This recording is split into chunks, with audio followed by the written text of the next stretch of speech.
చెప్పండి బాలు గారు, మీరు ఈ రోజు సోమాజి కూడా ప్రెస్ క్లబ్ కి రావడం గల కారణం ఏంది? మెయిన్ కారణం ఏంటంటే నేను అసలు ఈ విషయం తెలుసుకున్నా. అంటే ఇప్పుడు నాకు 2 కాళ్ళు మంచిగా ఉన్నాయి కాబట్టి నేను దీర్ఘకాలత పని చేసుకోగలుగుతా, రూపాయి సంపాదిస్తా. ఇలాంటి వాళ్ళకి డబ్బులు ఎవరు ఇస్తారు? గవర్నమెంట్ ఒక 4,000 ఇస్తారు కాబట్టి ఒక 15,000 ఇవ్వని కోరుకుంటున్నాను. ఎందుకంటే వీళ్ళకు పొద్దున్న సాయంత్రం వరకు సేవ చేయాలంటే ఒక మనిషి కావాల్సిందే. ఇంట్లో ఇప్పుడు 4 ఉన్నారు అనుకో, ఒక మనిషి పని చేయకుండా 2 పోషించాలంటే కూడా చాలా ఇబ్బంది.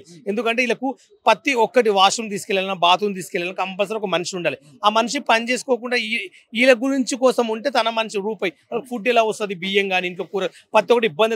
దయచేసి గవర్నమెంట్ పట్టించుకుని 15,000 ఇస్తే నష్టం లేదు. 10 లక్షలు కాదు, 15 కోట్లు కాదు. ఇప్పుడు చాలా మందికి ఇప్పుడు పెద్ద పెద్ద వాళ్ళకు అంబానీ కానీ పెద్ద పెద్ద వాళ్ళ కోట్లు ఉన్నాయి. ఇప్పుడు వాళ్ళకి ఎన్ని కోట్లు ఉన్నా తక్కువనే. ఇప్పుడు ఎన్ని రోజులు ఉన్నా తీసుకుని తినరు, చచ్చిపోతారు. కంపల్సరీ ఆ కోట్లు అనేది ఖరాబ్ అయిపోతాయి. ఉన్న కోట్లు లేదంటే గవర్నమెంట్ పట్టించుకుని ఒక 15,000 ఇస్తే ఇంకా బెటర్ కదా. అది 15,000 ఇస్తే వీళ్ళకి ఏంటంటే ఆ 15 వల్ల వీళ్ళు ఏం పెద్ద బిల్డింగ్ కట్టుకోరు, ఏం కట్టుకోరు. వీళ్ళ గోళీలు కానీ ఇలా కావాల్సిన పదానికి యూజ్ అవుతాయి. అదే అడిగేదంటే గవర్నమెంట్ 10 కోట్లు కాదు, ఒక 15 కోట్లు ఇవ్వాలి కాదు. 15,000 ఇస్తే గవర్నమెంట్ నష్టం ఏం లేదు. ఇప్పుడు మామూలుగా చేయాలనుకుంటే ఏంటిది మస్తు ఖర్చు పెడతారు. మీరు ఇప్పుడు 100 కోట్లు ఉన్న వాళ్ళు ఏం చేస్తారు? సడన్గా మొన్న ఒక ఫ్లైట్ దాంట్లో ఒక ఫ్యామిలీ ఒక 5 మంది చచ్చిపోయి ఎన్నో కోట్లు ఉన్నాయి, చచ్చిపోయారు, తీసుకుపోయారా పాపం. అంటే అది అలాంటి పరిస్థితి వస్తాను కూడా ఎవరు ఎక్స్పెక్ట్ చేయలేదు. కాబట్టి ఇలాంటి వాళ్ళకు హెల్ప్ చేస్తే చాలా బెటర్. గవర్నమెంట్ మాత్రం స్పందించి కంపల్సరీ ఒక 15,000 ఇస్తే నష్టం ఏం లేదు. మీ ప్రభుత్వం కూడా ఏం డీల్ పడదు. అంటే బాలు గారు అంటే సోషల్ మీడియాలో ట్రోలింగ్కే పనిచేస్తారని చెప్పేసి అనుకుంటున్న రోజుల్లో మీరు మంచి మనసుతో వాళ్ళకి ఏదో సాయం చేయాలని చెప్పేసి ఈ రోజు ఇక్కడికి రావడం జరిగింది కదా. సో వాళ్ళ కోసం ఇప్పుడు ఏం చెప్తారు మీరు?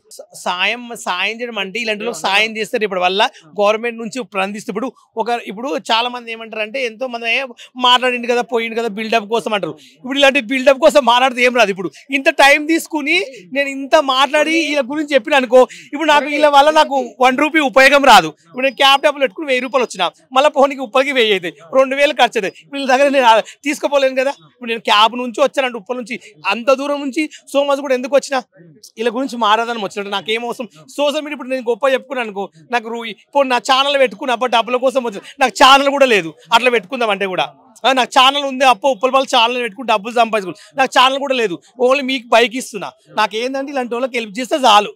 నాకు ఏమని చెప్పట్లేదు, నాకు పెట్టుమని చెప్పట్లేదు గవర్నమెంట్. నా చేతులు నేను ఏదైనా పని చేసుకుంటా. కూలి పనికి వెళ్ళినా, రోడ్లు ఉడిచిన గవర్నమెంట్, మట్టి పని చేసినా నాకు రోజుకు 1,500 వస్తే చాలు. ఇలాంటి వాళ్ళకి ఎవరిస్తారు? వీళ్ళు చేయలేరు కదా. కాబట్టి గవర్నమెంట్ పట్టించుకుని వీళ్ళకి హెల్ప్ చేయాలని కోరుకుంటున్నా.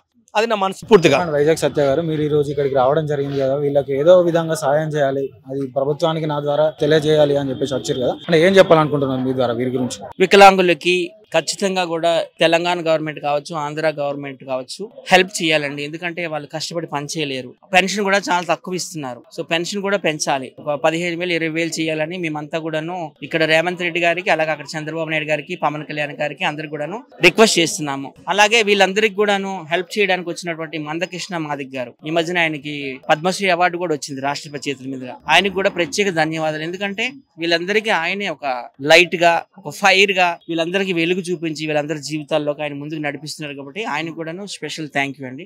తప్పకుండా సోషల్ మీడియా తరపున Uppal ball and Vizag Satya team తరపున మేము కూడాను పోరాటం చేస్తాము. వీళ్ళందరికీ పెన్షన్ 15,000 వచ్చే వరకు మేమైతే మాత్రం ఫైట్ చేస్తాం. చూసుకున్నట్టయితే ఆల్రెడీ కండల క్షీణత కలిగిన వారికి 15,000 రూపాయలు ఇస్తున్నారు. మన తెలంగాణలోనే ఇంప్లిమెంటేషన్ చేయలేకపోతున్నారు. దానికి ఏం చెప్తారు రేవంత్ రెడ్డి గారు? అంటే కండరాల బలహీన వాళ్ళకి 15,000 ఇస్తున్నారు. అక్కడ కూడా ఏపీలో వికలాంగులకి 5-6 వేలు ఇస్తున్నారు కదా, 6,000 ఇస్తున్నారు.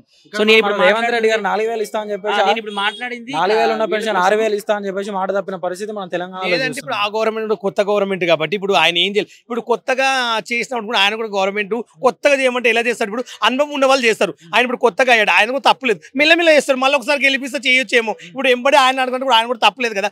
గవర్నమెంట్ అనేది ఇప్పుడు ఆయన రన్ చేస్తున్నట్టు కూడా గ్రేట్ గా. ఒక సీఎం కావడం అంటే ఎంత కష్టపడి ఆయన ఎంత అన్ని బాధలు తట్టుకుని, అన్ని అవమానాలు తట్టుకుని ఒక సీఎం అయినట్టు గొప్పతనమే. ఆయన ఇప్పుడే గవర్నమెంట్ ఇప్పుడు ఆయన కొన్ని అనుభవాలు కొన్ని తెలుసు, కొన్ని తెలియదు. ఇప్పుడే తీసుకొచ్చి పెట్టాలంటే కూడా పెట్టలేడు. కాబట్టి మెల్లమెల్ల చేస్తాడు. అది కూడా ప్రభుత్వం. ఇప్పుడు ప్రభుత్వ పాలన ఎట్లా ఉంది? రేవంత్ రెడ్డి గారి పరిపాలన ఏ విధంగా ఉంది? ఆయన గురించి నేను ఒకటే చెప్తానండి.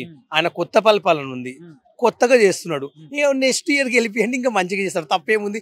కొత్తలు ఇప్పుడు నిన్న సీఎం చేసిన అనుకో, నేను ఏమేమి చేయాలో నాకేం తెలుస్తుంది? అంటే ఒక 5 ఏళ్ళు కొంచెం చూస్తే నెక్స్ట్ ఇంకొక 5 ఏళ్ళలో ఏం చేయాలో ఒక మైండ్ లో పడుతుంది.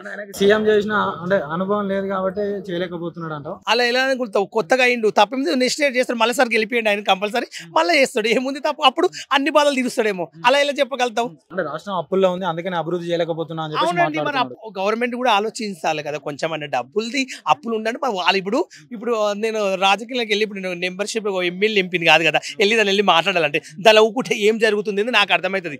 నాకు నెక్స్ట్ నేను ఇప్పుడు ఎమ్మెల్యే కూడా గెలవాలనుకుంటే గెలిచిననుకో అప్పుడు వెళ్ళి గవర్నమెంట్ గురించి మాట్లాడతాను. ఏం లేదు, ఇలా గవర్నమెంట్ కూడా తప్పు పట్టొద్దు, చేస్తారు మెల్లమెల్లగా. ఇప్పుడు దీనికి స్పందిస్తారు, ఇప్పుడు వీడియోలు చూసి ఈ పబ్లిక్ చూసి దీనికి స్పందిస్తారు, డబ్బులు ఇస్తారు. గవర్నమెంట్ కొత్త చేయమంటే ఇప్పుడు కొత్త సీఎం కొత్త చేయలేడు, మళ్ళీ 5 ఏళ్ళకు మళ్ళీ ఒకసారి గెలిపియండి, అప్పుడు మొత్తం బాధలు తీరుస్తాడు.